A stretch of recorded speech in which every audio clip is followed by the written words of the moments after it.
Have you ever wondered why anxiety seems to have such a profound impact on our well-being? Why do these persistent worries and fears not only affect our minds, but they take a toll on our bodies? Well, the answer lies within the intricate connection between anxiety and inflammation. Anxiety disorders are more prevalent than ever, affecting millions of people worldwide. In fact, according to the World Health Organization, approximately 275 million people suffer from anxiety disorders, making it one of the most common mental health conditions. But what if I told you that anxiety, beyond its mental toll, can trigger a physiological response known as inflammation, which in turn makes anxiety symptoms even worse? This compelling link between anxiety and inflammation sheds light on the complex interplay between our mind and body.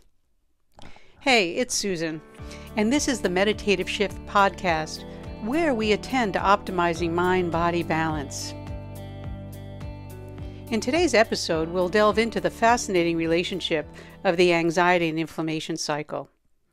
And anyone that has experienced being in a state of constant worry or rumination are aware that their breathing changes, their heart rate begins to increase. Our heart feels like it's racing, placing the mind and body in high alert.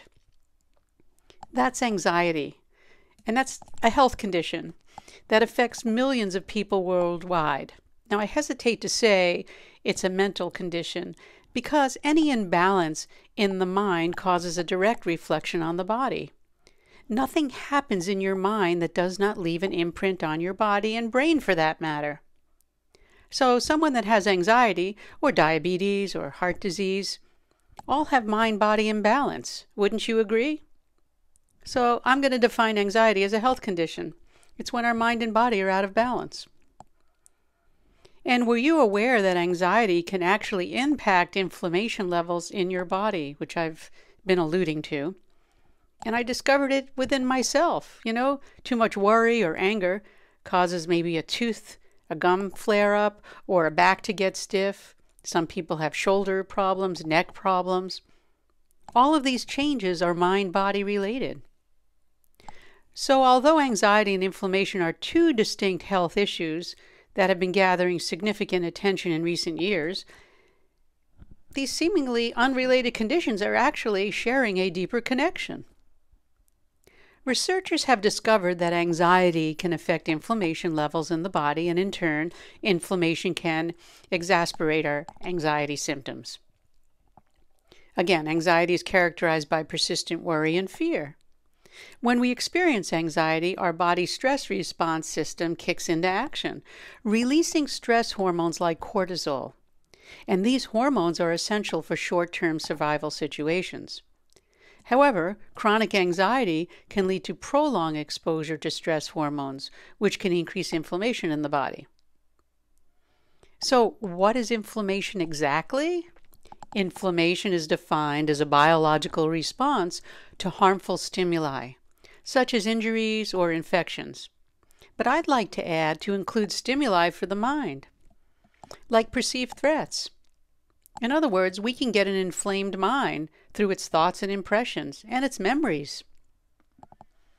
While inflammation is a necessary defense mechanism, chronic inflammation can have detrimental effects on our physical and mental well-being. That's when we get into that habit of constant worry or constant eating the wrong foods. We get into these deep-grooved habits that cause chronic inflammation. Studies have shown that this chronic inflammation is linked to various health issues, which I was talking about, including mental health disorders like depression and anxiety. Not surprising, right? But it's not just anxiety that's affecting inflammation. Inflammation can also contribute to anxiety symptoms. How does that happen? Well, chronic inflammation triggers immune responses that release inflammatory molecules called cytokines. These cytokines can cross the blood-brain barrier and impact brain function. Right? The brain is the body, okay? So when I talk about brain, I'm really referring to the physical matter, which is our body.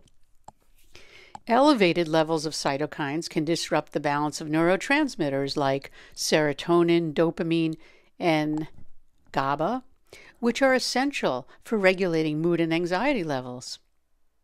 Even going further, those detrimental effects of chronic inflammation extend beyond the physical realm, potentially impacting critical brain structures involved in emotional regulation. Among these structures are the amygdala and prefrontal cortex. They play a pivotal role in modulating anxiety-related responses. In fact, our amygdala, which the name comes from, it's an almond-shaped structure deep within the brain, and that's responsible for processing our emotions, particularly fear and anxiety. In the presence of chronic inflammation, the amygdala may become hyperactive, heightening an individual's sensitivity to stressors and triggering an exaggerated anxiety response. This heightened reactivity can manifest as increased feelings of worry, unease, and a heightened perception of threat in everyday situations. You see, it's going to cause that imbalance in the mind-body. The prefrontal cortex is a region involved in higher cognitive functions and emotional regulation. And as I mentioned, that may also be affected by chronic inflammation. This disruption can impair the prefrontal cortex ability to regulate emotional responses and actually dampen excessive anxiety.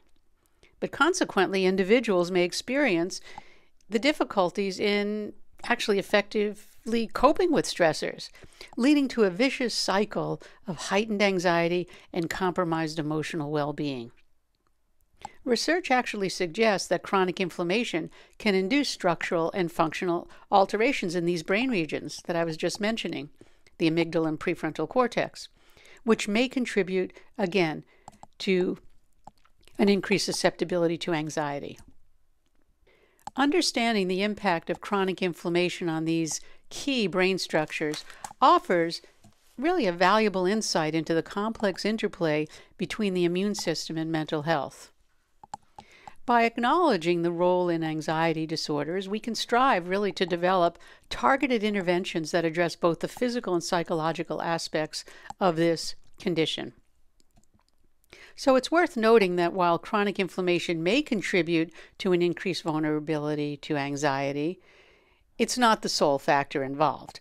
Other biological, genetic, and environmental factors also play significant roles in shaping an individual's susceptibility to anxiety feelings or disorders, however you want to define it. Just take a look at the viruses, or perhaps more specifically, the COVID-19 virus. It not only triggers anxiety due to the pandemic circumstances, right, our perceived threats, but the virus itself and the resulting immune response can contribute to inflammation and potentially exacerbate the anxiety symptoms. So anxiety rose from both ends and still continues to persist. I work with clients working on restoring their gut microbiome. Once you restore that, the anxiety lessens or even goes away for that matter. But further research endeavors will continue to unravel the intricate connections. Further research endeavors will continue to unravel the intricate connections between inflammation, brain function, and emotional regulation. And that'll pave the way for, more innovative, I like to say, holistic therapeutic approaches and a better understanding of mental well-being. So let's turn to something now and let's turn to how we can break this cycle and manage both anxiety and inflammation. And here are a few strategies to consider I had put together. Incorporating, and I'm going to be very loose with this word, stress management techniques. Put that into your daily routine. And that's really a crucial step in managing anxiety and reducing inflammation. And many of the listeners out there who've worked with me know that I incorporate meditation and its practices, but in a very mild way so that you can reduce your anxiety. And as I say, practices such as meditation, breathing practices, just learning how to breathe diaphragmatically. I teach people who don't want to meditate just to learn breathe diaphragmatically. Their anxiety is almost disappearing. Yoga also, a lot of people like to go to yoga classes. And mindfulness practices. They've all been shown to regulate the body's stress response, leading to reduction in anxiety and subsequent inflammation. Regular exercise is another essential component of anxiety and inflammation management. Actually, engaging in physical activity not only helps lower anxiety levels, but also has anti-inflammatory effects. Because exercise promotes the release of endorphins, known as the feel-good hormones, and that boosts mood and contributes to a healthier response when we have an inflammatory response in the body. Also, can't leave out diet and using certain nutrients. But again, when you use diet and certain nutrients, you need to have a real healthy microbiome, a gut microbiome. But both diet and nutrients play a significant role in managing anxiety and inflammation. So when we develop a balanced eating plan, with whole foods, fruits, vegetables, omega-3 fatty acids, that could prove to be very positive. And they have been associated actually with lower inflammation levels and optimal brain function. And also foods that are rich in antioxidants and anti-inflammatory properties. Berries, leafy greens, fatty fish for those that eat fish. That also aids in reducing inflammation. While adopting these lifestyle changes, it can be beneficial. We know that. It's essential to really acknowledge, though, the value of working with a professional if anxiety symptoms do persist or worsen. I like to say a holistic mental health professional can provide therapy, medication, or a combination of both to really effectively address anxiety disorders. Again, if we're going in that direction, I felt that there was a need for me to clarify that, because they do offer valuable support, guidance, and personalized treatment strategies to help manage anxiety and inflammation effectively. What I gave you today can work in conjunction with that. There's no one way or another. It's just to work together in a synergistic fashion. Just remember, by actively managing the anxiety and inflammation together, you can break the cycle and improve your overall well-being. Embracing stress management techniques I mentioned, engaging in regular exercise, making skillful dietary choices. That you have to be skillful, not listen to so much of what's out there, the next fad, but really being skillful from a real biochemical place and using nutrients skillfully. And of course, we can't leave this out, seeking professional assistance when needed are all vital steps towards achieving a balanced and healthy life. So in conclusion, again, incorporating stress management techniques, regular exercise, mindful dietary choices, for lack of a better word, and seeking professional help when needed really form that holistic, comprehensive approach that I talk about in managing anxiety and reducing inflammation.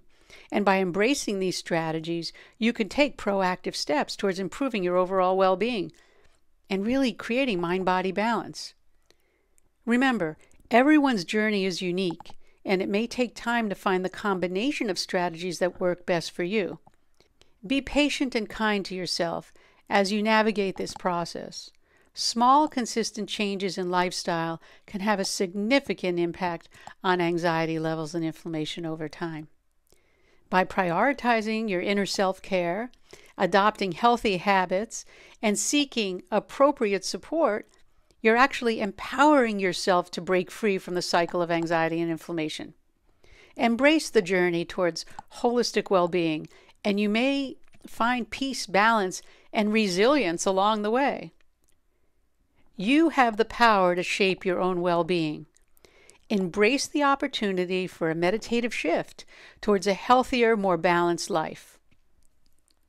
And that brings us to the end of this episode. And thank you for tuning in to the Meditative Shift podcast. To stay updated and receive new episodes automatically, you could find the podcast on your popular platforms like iTunes, Google Play, Stitcher, and more. And you can visit susantaylor.org and click on the Connect button for additional resources and information. And don't forget to check out our YouTube channel, The Meditative Shift, where you can subscribe and receive notifications for any new content. Feel free to contact me at susantaylor.org with any questions, comments, or feedback. We'll be featuring the questions and comments from our audience on the YouTube channel. We're going to be moving everything over there in the near future, as I mentioned. So make sure you subscribe to the Meditative Shift on YouTube to stay connected. And lastly, if you find value in this podcast, please consider sharing it with others. Your support and sharing helps us grow and support the community. And thanks again for listening. And as I always say, until next time, remain calm, consciously aware, living in the moment.